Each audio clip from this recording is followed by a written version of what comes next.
થોડા સમયથી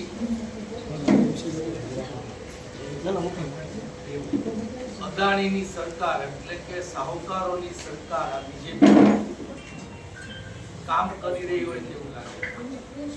અનેક વિસ્તારોમાં ભાજપ એના ભ્રષ્ટાચાર માટે અનેક લોકોને ઘર વિહોણા કરવાનું કામ ચાલુ કર્યું. તેમાં અત્યારે રાજકોટના આજી નદી કાંઠાના વિસ્તારમાં વસતા 50% હિન્દુઓ અને 50% મુસ્લિમોની વસ્તી ધરાવતા વિસ્તારને કલેક્ટર દ્વારા નોટિસ દેવામાં આવી છે.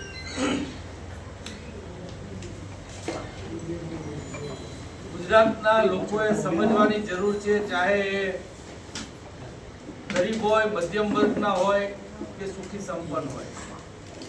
બીજેપીના ભ્રષ્ટાચારમાં તમારું મકાન કે તમારું ફેક્ટરી કે તમારી ઓફિસ કે જે કંઈ નડતું હશે એ ચાહે દસ્તાવેજ વાળું હોય તો પણ પીપીપી યોજના દ્વારા અનેક લોકોના દસ્તાવેજના મકાન હોવા છતાં અનિચ્છાએ ખાલી કરાવી અને ભાજપે તેના ભ્રષ્ટાચાર માટે લોકોને પરેશાન કર્યા છે શું જાણે.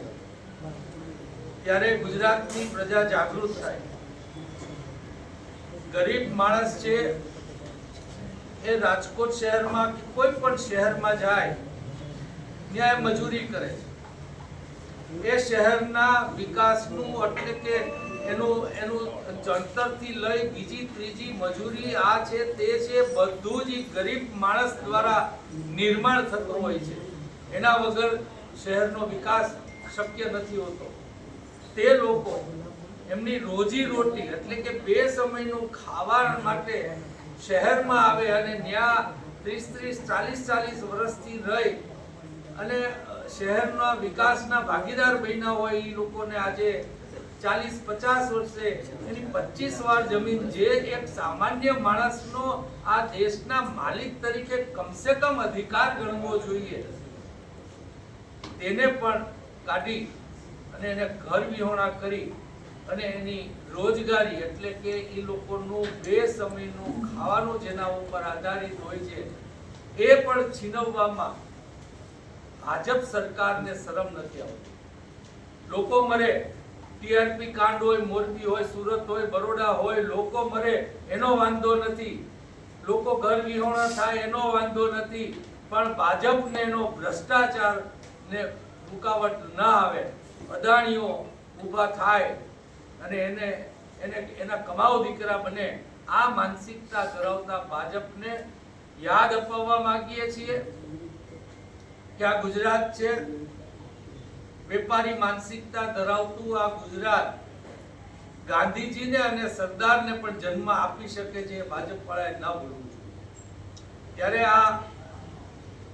અમે એક મહારેલીનો શુક્રવારે તારીખ 26 ના રોજ બપોરના 2 વાગે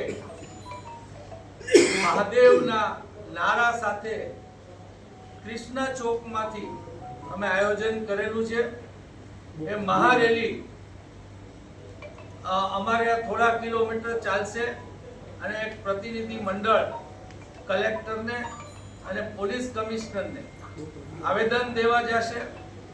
આ તકે તંત્રને અને પોલીસને બંનેને વિનંતી કરવા માંગુ છું, ભાજપના કોઈ આગેવાન હોય કે કાર્યકર હોય એને પણ વિનંતી કરવા માંગુ છું, સિસ્ટમનો ભોગ આજે તમે કાલે બનશો, કાલે ને તમે નહીં બનો તો તમારી પેઢીના લોકો બનશે.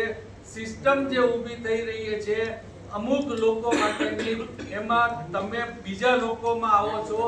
આ ભાજપને સમજો, આ ભાજપની નીતિ રીતિ કરનારાઓને સમજો એવી હું તંત્રને, પોલીસને અને ભાજપના આગેવાનોને હું વિનંતી કરવા માંગુ છું. અહીંયા અને આ જ્યારે હું બોલી રહ્યો છું ત્યારે આ સિસ્ટમ ઊભી કરવાનો એક ભાગ હતા એવા વિજયભાઈ રૂપાણી સીએમ પદે રહ્યા હોવા છતાં એની કઈ હદે અવગણના સિસ્ટમને લઈને થઈ હતી એનાથી ભાજપના આગેવાનોએ, કાર્યકરોએ, આ પોલીસને પણ કેટલા પોલીસને મુશ્કેલીઓ પડી છે, અધિકારીઓએ કેટલા અધિકારીઓને આ સિસ્ટમમાં તકલીફો પડી છે, ભવિષ્યમાં કેટલી પડી શકે એની માનસિકતા યાદ રાખવાની જરૂર છે.